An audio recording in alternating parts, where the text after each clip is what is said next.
یہ کہتے ہیں کہ کھانے کی چیز پر جو پھونک مارا جاتا ہے ٹھنڈا کرنے کے لیے، یا چائے وغیرہ جو ہوتی ہے گرم ہوتی ہے تو اس کو ٹھنڈا کرنے کے لیے جو پھونک مارا جاتا ہے،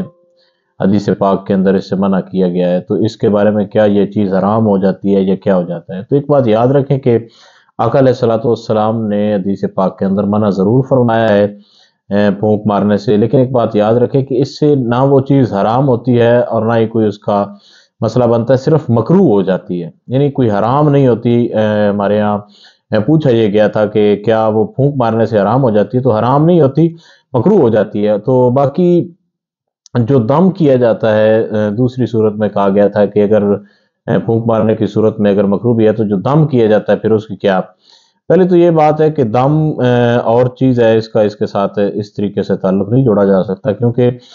دم کر کے چیز پانی کے اوپر پینا پلانا یہ بھی نبی علیہ الصلوۃ والسلام سے ثابت ہے۔ تو اگر ویسے کسی نے پانی کے اوپر پھونک مارا یا چائے کے اوپر پھونک مارا اس کو ٹھنڈا کرنے کے لیے، تو یہ تو نظافت کے خلاف ہے، کیونکہ جب ہم پھونک مارتے ہیں تو ہمارے منہ میں اس کے ساتھ کچھ ذرات بھی چلے جاتے ہیں، تھوک کے ذرات ہوتے ہیں، تو وہ بھی چلے جاتے ہیں، اس وجہ سے اس سے وہ مکروہ ہو جاتا ہے، لیکن وہ کوئی حرام نہیں ہوتا ہے، اس کو پیا جا سکتا ہے، کوئی اس سے زیادہ اس کی کوئی حیثیت نہیں ہے۔ اور باقی یہ چیز ہے کہ جو اس کے ساتھ جراثیم بھی ہوتے ہیں ظاہر ہے انسان کے، وہ چلے جاتے ہیں۔ باقی جب ہم دم کرتے ہیں بسم اللہ الرحمن الرحیم یا سورہ فاتحہ یا کچھ بھی دم کرتے ہیں، تو اس میں یہ ہوتا ہے کہ وہ نبی علیہ الصلوۃ والسلام کی تکمیل سنت کی وجہ سے انشاءاللہ تعالی اس میں فائدہ ہوگا، اس میں نقصان نہیں ہوگا۔ تو آپ یقین کے ساتھ جب دم کریں تو اس یقین کے ساتھ رکھیں کہ اس کے اندر شفا موجود ہے،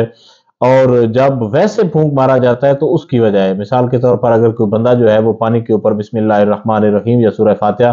پڑھ کر دم کرتا ہے، سورہ فاتحہ کے بارے میں تو آتا ہے کہ اللہ تعالیٰ نے موت کے علاوہ ہر بیماری کی شفا رکھی ہے سورہ فاتحہ کے اندر، تو اس کو اگر دم کر کے پانی کے اوپر پی لیا جائے یا کچھ اس طرح کا کر لیا جائے تو یہ چیز جو ہے ویسے شفا ہے، لیکن اگر ویسے ہی بار بار پھونک مارنا جائے جس طرح عادتاً لوگ مارتے ہیں